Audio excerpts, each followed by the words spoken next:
Vakomana with opposition vari legit waya vachikomenda pamusoro pechiitiko chakaitika over the weekend.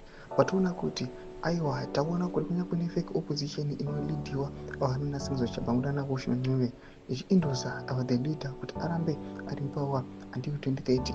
Toona kuti mashoko awa aiwa pamwechete the leader weZimbabwe voya vachisilamiwa voya aiwa vanyatsokuudzwa mashoko vanyatsokuona kuti aiwa apa vari kuita mahumbwe. Sanopinda mashoko kudai kuwa subscribe or like that on the bell icon. Tinoda payendo taruketfadzemera kudanira chiti.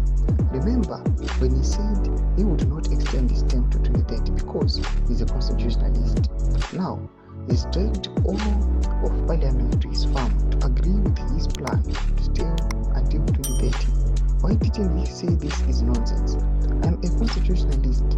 You cannot want to stay until 2030 and be a constitutionalist at the same time. Only one of those statements can be true at a time. But here, we did new leaders. Tomashukano kuda panapa achi tokwana alokifadze mere. Atona kuti aiwa in many occasions nongo kuchaida unaona the leader in Zimbabwe nongo public address anobuda atara mashoko chiti aiwa in the constitutionalist daumbono zorora. But now people are shocked. Vachinoona kuti cricket farm aiwa he caused the whole parliament and people they were endorsing him vachimuti aiwa he must stay in power and he was also agreeing.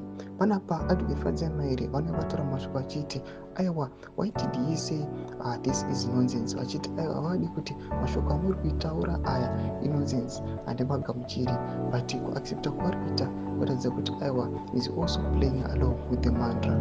Tudze mafunguro enyu matende pamusoro pechiitiko ichi. Kuna kune section yedu tudze mafunguro enyu, subscribe or like, sit on the bell icon.